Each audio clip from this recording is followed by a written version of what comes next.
I recently got the Kubestronaut award because I have all of the important Kubernetes certificates. And in this video, I'm going to give you a complete guide to the CKAD, the Certified Kubernetes Application Developer Certification, which is, in my opinion, the most fun one, and it's the best one to start with if you're just starting out with Kubernetes. So let's dive in. So like I always do, whenever I get a certificate, then I write a full guide in my DevOps community, KubeCraft. Check it out, school.com/KubeCraft. And I share it with all of my students. I will always share my experiences and the latest tips that I have, for example. So like I wrote here, this exam was definitely the most fun one of all the Kubernetes exams. And it focuses heavily on working with pods and deployments, provisioning storage for them, and how to manage secrets. So the CKA is very much focused on service accounts, role bindings, quite a lot more depth into networking as well. And then the CKS, well, that's a whole different ballgame.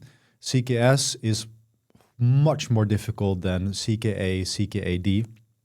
But that aside, the CKAD is definitely the easiest one of all of them, and the most fun one because you're actually working with deployments, scaling them, doing rollouts, doing blue-green deployments. And this is my favorite part of working with Kubernetes, is working with deployments.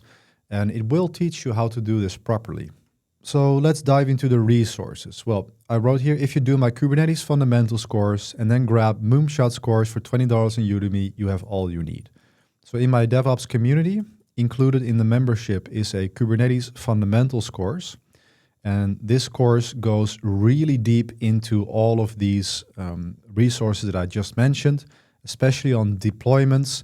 I have a 1-hour masterclass on deployments alone, where we check out rollout strategies and everything about namespaces, everything you need to know.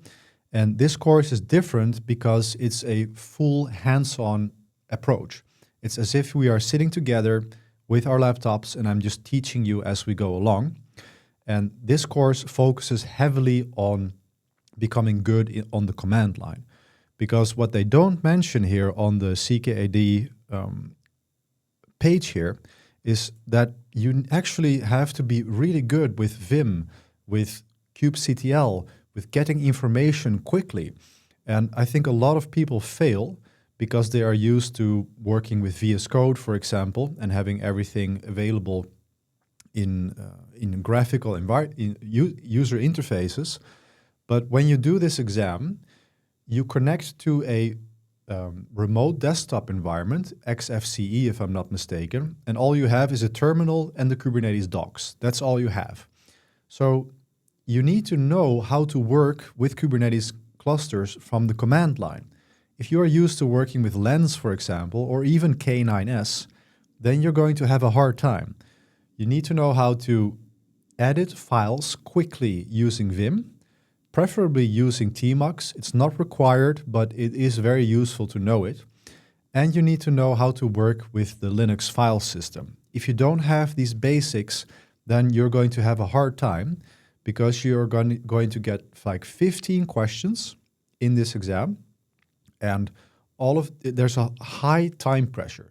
So it's like I'm very experienced in Kubernetes, so I managed to finish everything well inside of the time. But if you're just starting out, these questions are really tough. And there is time pressure. So the faster you can get by working on the command line, by using Vim, by extracting information from kubectl, the better. The better chances you will get of passing. And my course focuses heavily on this. It teaches you all the tricks on how to fish out information from kubectl, how to paste into Vim without getting all of these weird tabs going on, how to get the information quickly from the documentation. And this is different from the other courses that you will find. That being said, if you have done my Kubernetes fundamentals course, you should grab the CKAD course Udemy by Moonshot Mamanbeth or Code Cloud.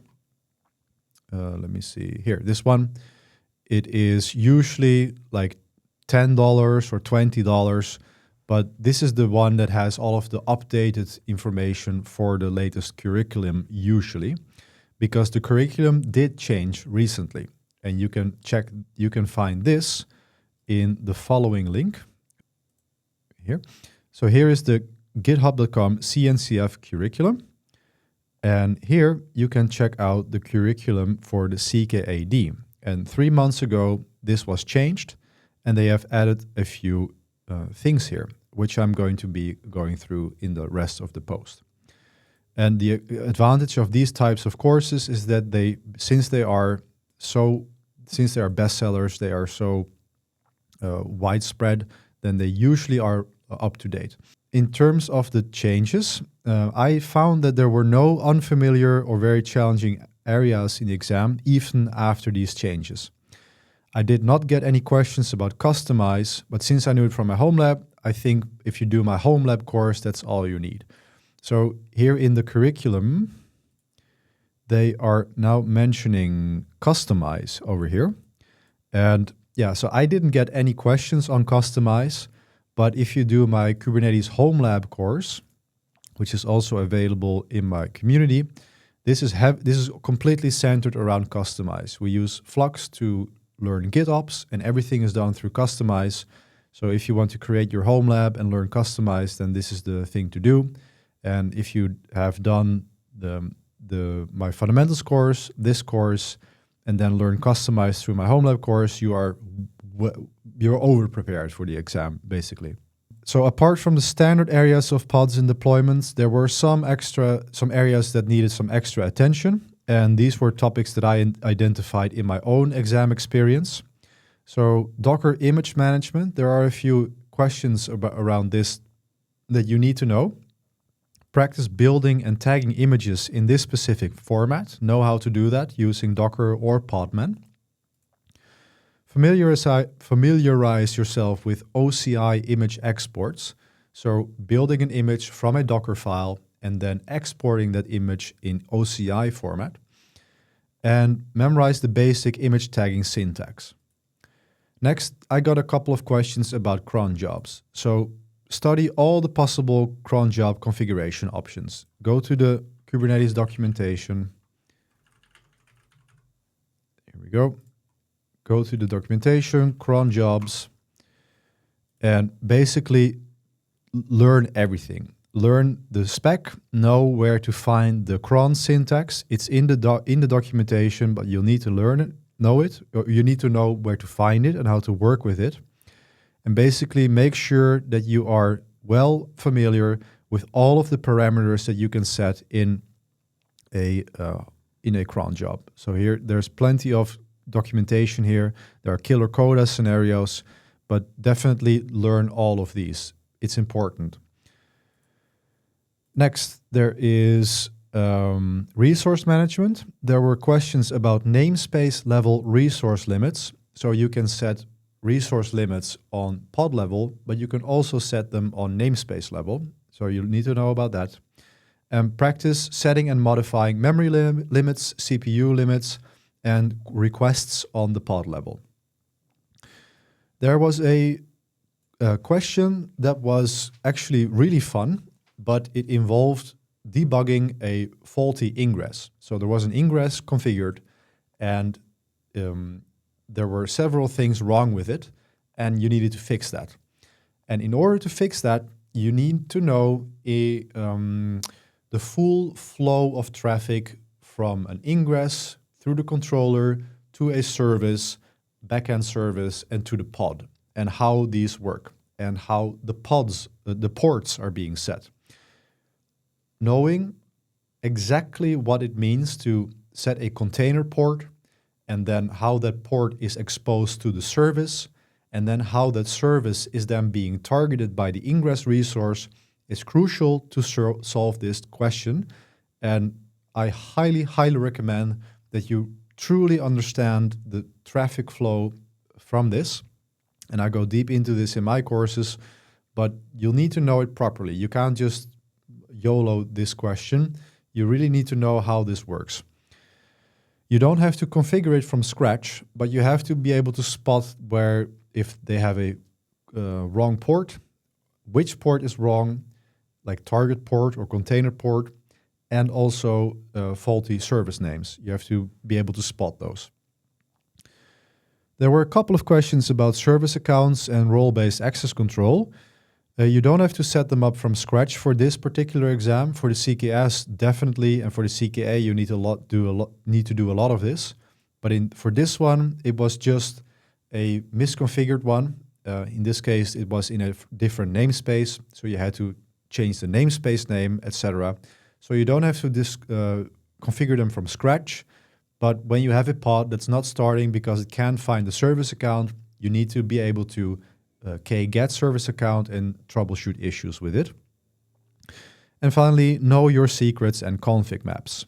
Know how to create a config map, know how to create a secret, know how to mount that secret as a file in the pod, and also know how to mount or how to inject keys from the secret as environment variables into your pod, into your container. These three things are very important to know. There were like several questions about this, and it's a very big part of this exam, knowing how to inject environment variables, how to mount secrets, and how to use config maps. And again, there's plenty of practice of this in my home lab course. So those are the things that I identified in my recent exam experience, which was in the beginning of January 2025. Check out if the curriculum has changed. And then if you do this preparation, follow these courses, then another resource that you can do is KillerCoda. KillerCoda has interactive environments for the CKAD certification. So these are all practice tests or practice scenarios that you can use.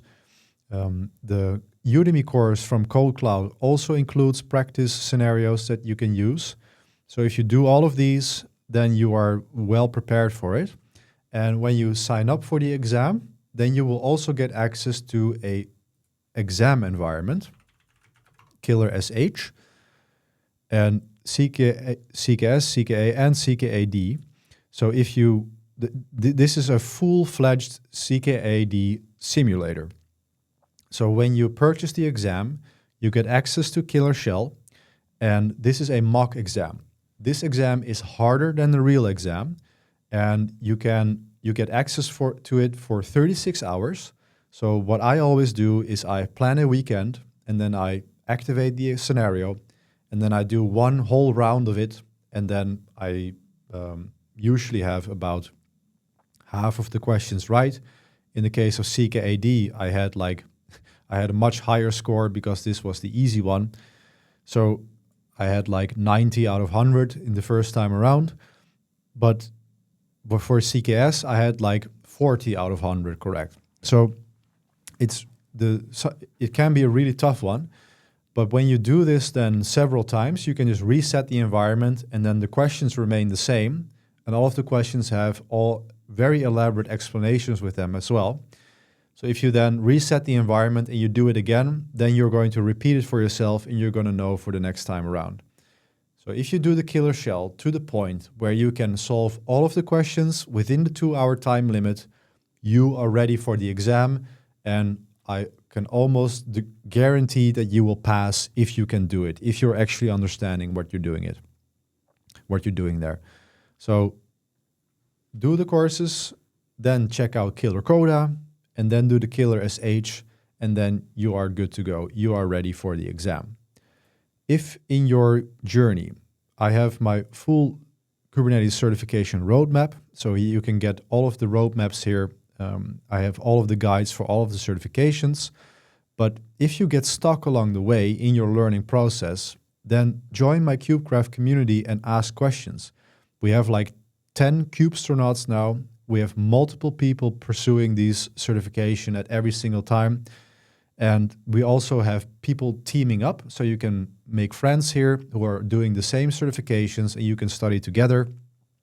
We also have a study hall where you can team up with people who are studying every day. So if you're looking for friends, looking on the same journey, if you want to get a job as a DevOps Kubernetes engineer, this is the place to be. All right, guys, Thank you so much for watching and see you in the next one.